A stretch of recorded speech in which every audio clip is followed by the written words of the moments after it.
and welcome back. You're tuned in to the HBCU Nation Radio Show, and I'm your host, Anthony Ray. Glad to have you join the broadcast today. The Thurgood Marshall College Fund, in partnership with Hennessy, is proud to present the Hennessy Fellows.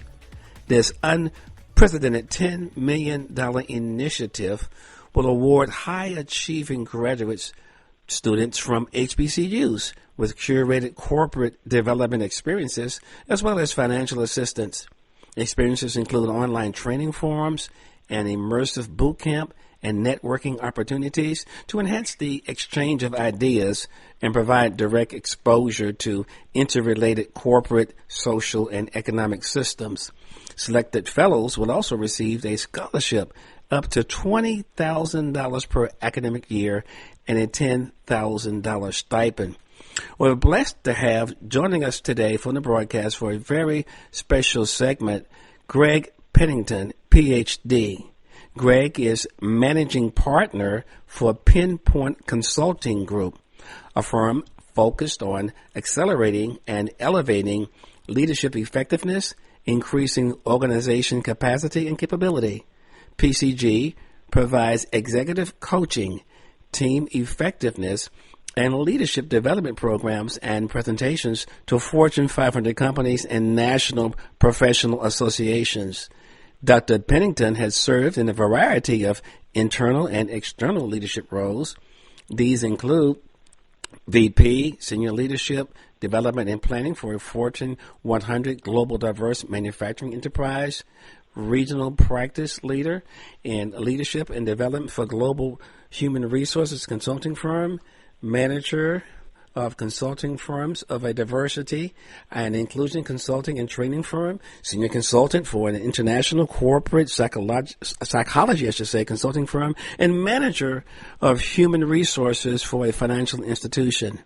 Greg has been a frequent speaker and facilitator at professional organizations including American Psychological Association, Society of Consulting Psychology, Society of Industrial Organizational Psychology, Association of African Americans in Human Resources, National Association of Black Accountants, and the National Black MBA Association. He has also presented and facilitated workshops at numerous corporate leadership retreats, colleges, and universities. His research and writings have focused on practical applications of psychology in the areas of executive coaching, high potential development, emotional intelligence, senior leadership, team alignment, motivation, and diversity and inclusion. And today, we're going to be speaking to him about his role that he plays with the Thurgood Marshall College Fund and the Hennessy Fellows program. Greg Pennington, welcome to the show. My pleasure, Anthony Ray. I was just listening to that introduction and wondering who's going to be on the show talking with you. It's you, my brother. Well, thank you again for taking time out of your very busy schedule to join the broadcast. Yeah, when we got news that we're going to be interviewing you, I was like, wow, this is so incredibly awesome. And a shout out, of course, Thurgood Marshall College Fund and Hennessy Fellows reaching out to you saying, hey, Dr. Pennington is the guy that we want to bring on board to help us to get these students set to go. I mean, it's an incredible program. I know you're excited about that. Wow, Thurgood Marshall College Fund, the Hennessy Fellows program. We're talking about identifying HBCU graduate students. They've already announced the first cohort of kids who've been selected to be a part of that. And to talk about the fact that, again, here you are, Dr. Pennington, they've asked you to serve in the capacity to come on court as a master coach to get them ready. Give me kind of, if you will, what has it been like for you so far in engaging these incredible students? And what is your hope to see them become out of having the opportunity to spend time with you? No, sure. And I want to start off by saying part of this whole experience to me is exciting and affirming in the sense that I got to be in this role because someone introduced me to Thurgood Marshall and the people there. So it's just this constant reminder that wherever you do and wherever you go, you're going to benefit from having a network that keeps connecting you with other people. So that's really how I got started in terms of real literal first step in connection with Thurgood Marshall. But I would tell you that anytime I've had an opportunity, which is a blessing, to work with people who are trying to move from one level to the next level, I get both excited and a little bit anxious, because we're talking about a group of folks who've already been making some huge strides in their own areas and in their own lives. And so to have the opportunity to come in and look at them, listen to them, appreciate them, offer a little bit of tweak here, a little bit of push there. It's both exciting, humbling, and as I said before, a certain amount of anxiety, because you want to make a difference, or I want to make a difference in everything I do. So that was my first reaction, to be involved with this. And, we have to always admit that this is a small group. When you talk about the big picture of increasing leadership, particularly diverse leadership in corporations, this is just a drop in the bucket. So that's a reality piece that we have to deal with. But it's great to have this particular group be in this first cohort, because when you start something new, you want to get it off to the right start. You want to show some momentum. You want to show some progress. You want to learn along the way. And so this group was the right on target, the best group I can imagine as the first cohort for this program.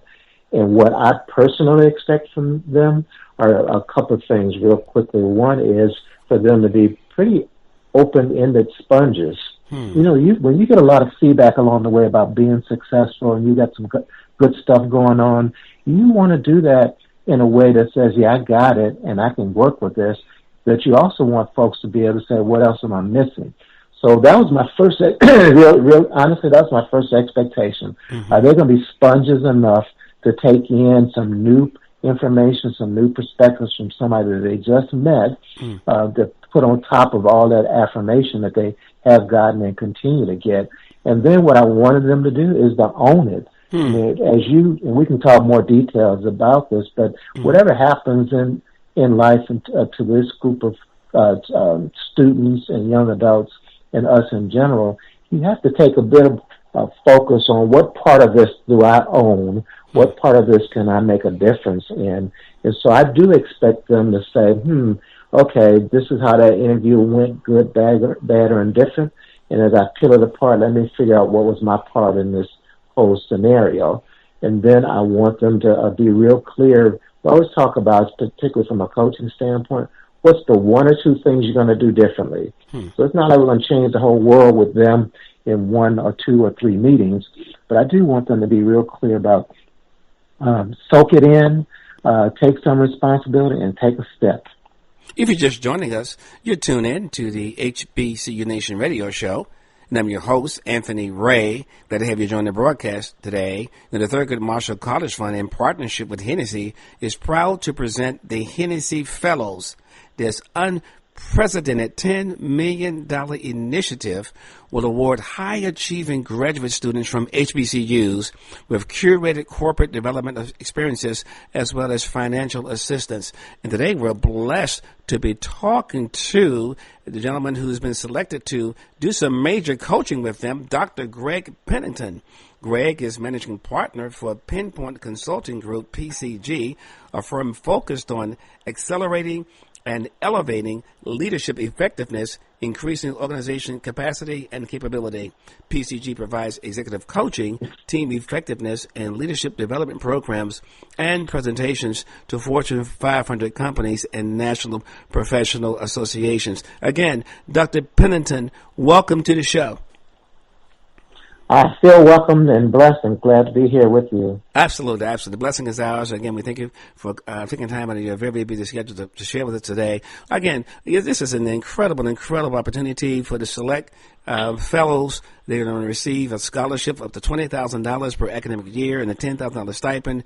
Shout out again to Hennessy for the $10 million initiative, for the $10 million investment over 10 years for this select group of students over time, that we are praying that we'll be able to get them in that pipeline to the C-suite, not just management opportunities, but we're talking about the C-suite here. Is that correct? That is correct. And it's a lofty goal. I mean, you can see lots of statistics around about the small percentage of people of color that are in corporate, meaning Fortune 500 companies in the U.S., and as few as 8%, and even in the management ranks. And obviously a much smaller percentage at the actual C-suite. So that's the target, because you want to set some lofty goals. And we want to make sure we're increasing the probability of this group and others being on that, as you say, pipeline and moving that at a pace that at least raises the probability that they're going to get there. Now, you've served in a variety of internal and external leadership roles in your career, including vice president, senior leadership development, planning for a Fortune 500, Fortune 100, and global diverse manufacturing enterprise, regional practice, leader in leadership and development for a global human resources consulting firm. And you've been doing it. You got it done. And we see that. Folk, embrace your gifting. Here you are.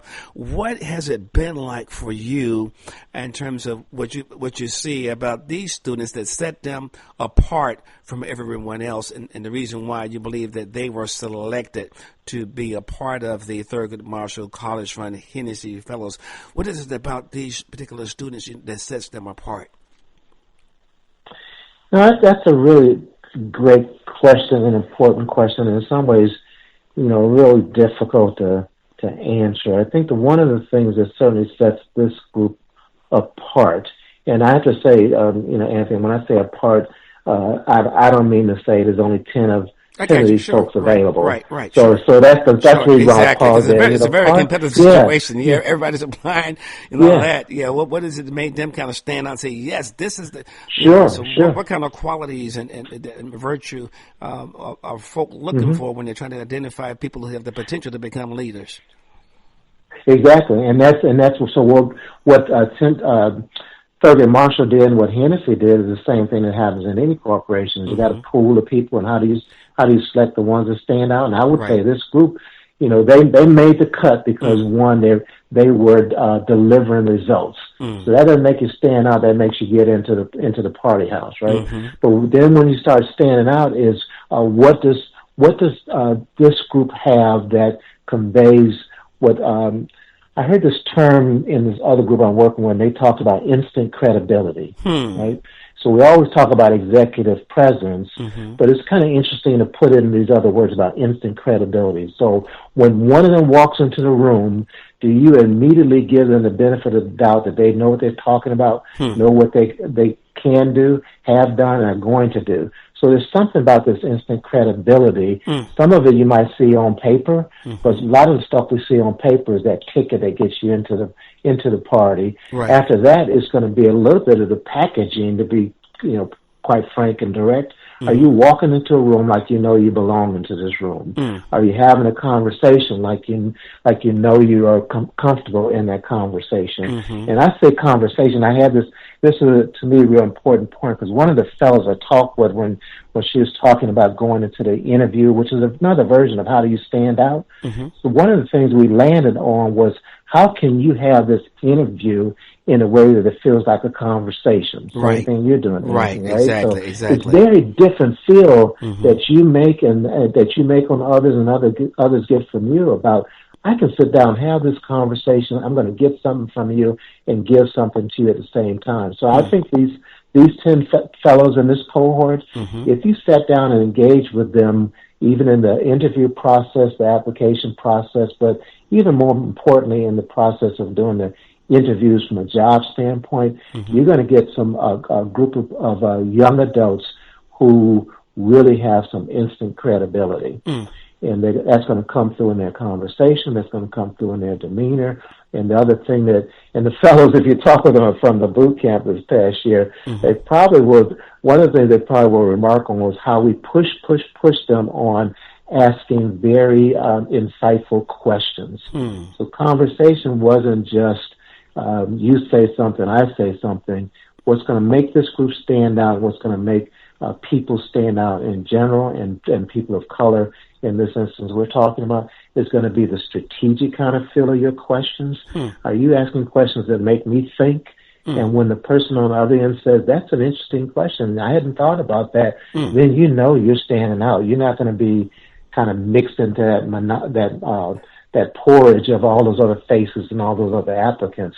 Somebody's going to remember you because you asked them a question or gave them an answer that was a standout, instant credibility kind of deal. I love that. I love that. Instant credibility. How important it is, of course, the whole thing about projecting confidence, the command presence when you come into the room. Talk a little bit more about that and the kind of things that you were trying to impart into them, help them to understand it. Obviously, they have some of that now. They were selected.